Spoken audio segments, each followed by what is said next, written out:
My name is Erik Lane. I live in the northern part of Harford County. I own a farm. I am a tech entrepreneur. My parents, my dad, I grew up, he was a cop, so I come from a fairly disciplined household. So in many ways, I live kind of on that edge of blue collar and farm working. I worked on a farm when I was a kid, from the time I was 12 until I went to college at University of Maryland. I got a mechanical engineering degree from University of Maryland. I also got a German degree. My mom is German. She came over after the war. My grandmother married a GI, and so that's how that all happened. And so I have a German degree, a mechanical engineering degree, effectively a computer science degree from working at Aberdeen Proving Ground, doing that Crate 2 stuff. I have a business degree from Berkeley, UC Berkeley, and from Columbia University. So at this point, I'm probably overeducated. High energy building things is what I do. Whether they're building relationships, building technologies, building a storefront, and providing things that people want and need. So why did I jump into this congressional thing? I'm in a position in life where I have time. I wouldn't say I'm fully retired because my brain certainly is not, but I'm in a position where I can do what I want to do. And what I've learned through the recent election cycle is that not enough of us who are that next generation are stepping in to take the responsibility to take this country where maybe we think it should go.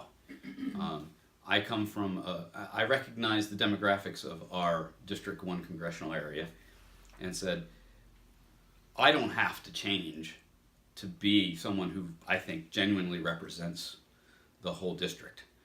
There are elements of my campaign and positions that are somewhat red. That's the conservative part of me. And then there's the heart of me, which is the Democratic side, that says, I'm doing this for the people. For the last 12 years, I've run a soccer program up our way, in the middle of starting companies and doing all my craziness. And thousands of families have come through that program. And I love being a coach. I love working with the families and the parent volunteers and all that stuff. And it came to me to say, this next generation is what I should be living for. I think my background in technology and always being on the cutting edge as an entrepreneur is the type of energy that we need as representation to help those kids find their place in that next round of the American surge, whatever that is, right? And I'm not going to say with my crystal ball, this is what America is going to be known for and great at in the next 20 years. But I can tell you that the characteristic of it is that we always strive. We always look to make things better. And whether that's going to be in drone and robot technology or in simple things like, hey, let's take some of our cities and our towns and make them beautiful again. Make them places where people want to be. Through the goodness of all of our hearts, as adults my age and older, we wanted our kids to go to college and get that degree and be able to get that good job. Great, but that's not everybody. And so in some ways, we have a wave behind us of kids who are more hands-on or more vocational in nature. So part of my campaign isn't so much of we don't know how to do those things and that's a new thing. It's we need to market it better. We need those kids to, in 8th grade, I think it's pretty obvious to tell which kids are probably definitely hands-on kind of kids and which ones are maybe more academically oriented. And for those, we should give them the choice so that when they're at 18, they're coming out already through an apprenticeship program and they're working full-time, ready to rock and roll. They're contributing to the tax base, which helps everybody, and they're not running into a mountain of debt for the next educational path that they find themselves on. One of the challenges that I find as a mountain coming at us is the demographic issue of not enough kids being born. The female reproductive rate is down near 1.62, 1.65, something like that. Our dependence on immigration has gone up, has skyrocketed in total number of people. We're now at like 1.2, 1.3 million to keep going on a pace that keeps America growing economically. Well, that economically is really talking about a tax base that will continue to drive the added investment into the future. Well, if we take a more conservative position on immigration, which perhaps we do, perhaps we don't, that combined with longer times between births and things like that means 15, 20 years from now, we're going to probably experience our first population depression. And the only country that I am keenly aware that's ahead of us in this is Japan. And so if you're familiar with what's going on in Japan, then you know that we have some serious challenges to address. With the aging population combined with this lack of new bodies to come in. And so do we make a decision? These are the hard decisions that we need to make at the congressional level. Is, do we keep ramping up immigration? And do we dare touch on the subject of, do we care where they come from? Because obviously there's a lot of people that are going to have issues with where do they come from, what are their background, because, hey, we're a melting pot, but we're only a select melting pot. And I think there's a select melting pot that we can say, yes, we are. We don't want criminals. We don't want people who have no appreciation for Western culture, I think. And I'll just say that as Western culture. It's just one of those things that we can't have abusive relationships and things like that that we're bringing into society. So there's challenges. And I'm not saying I'm on one side or the other. I'm saying we got to acknowledge that it's coming. Whether you're talking about healthcare or pensions, Social Security, all of them are going to be affected by this demographic change that's happening way faster than we think it is. You know, it's going to sneak up on us and then bite us. We all know Social Security kind of has its challenges, but this is where I go into, all right, we need more serious discussion. We need more people willing to stand on both sides of the fence here and talk about it, because there are cultural changes that we're asking for to some degree that are going to come naturally through these population issues. And the interest of the person, and this is the Erik the Democrat speaking versus Erik the fiscal conservative, says, well, we've gone through history up until this point providing care for people as a part of human decency. And now care has turned into a matter of make money. And frankly, it's some of my friends who do this professionally as consultants or as doctors or as just private equity firms and owners, where their interest is more in the money and less in the people. And I think that we need to change that a bit. As far as types of solutions, you know, we can talk about things like single payer, and single payer I'm not against in concept, but here's what I really am in favor of, is a common rate sheet. Find services, put prices to those services.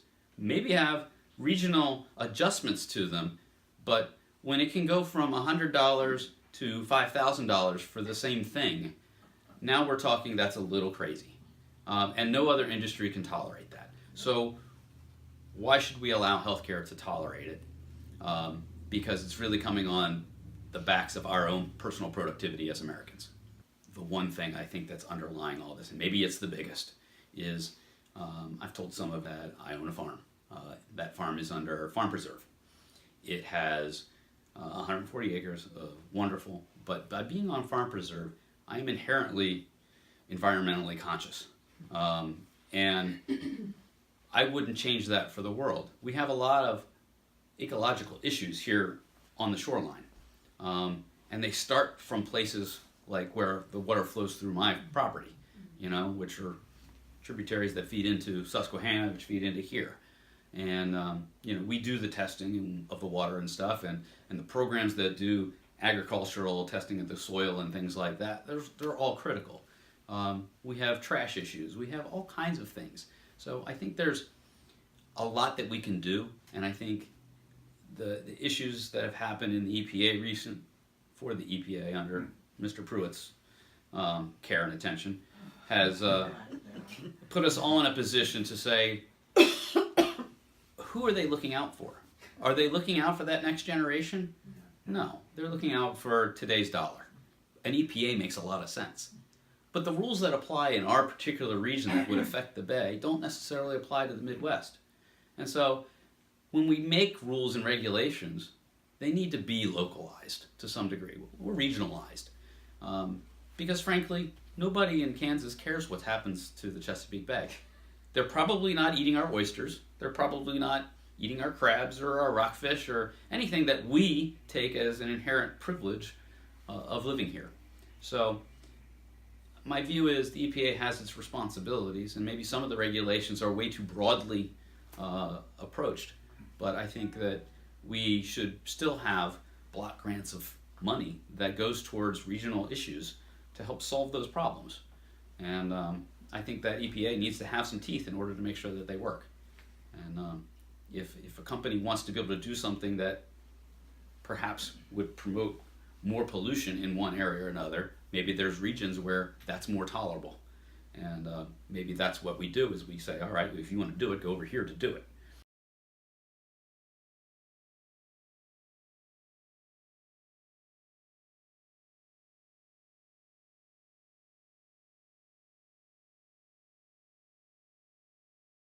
I think Kent County is going through a lot of the same issues that I'm having in the northern half of Harford County. Now, a lot of these issues become zoning issues, which are often managed at a local level. But I think there's some signals that you will always get at a federal level to say whether we're heading in a direction that really works. At a federal level, the first thing we have to do is say the environment's a priority.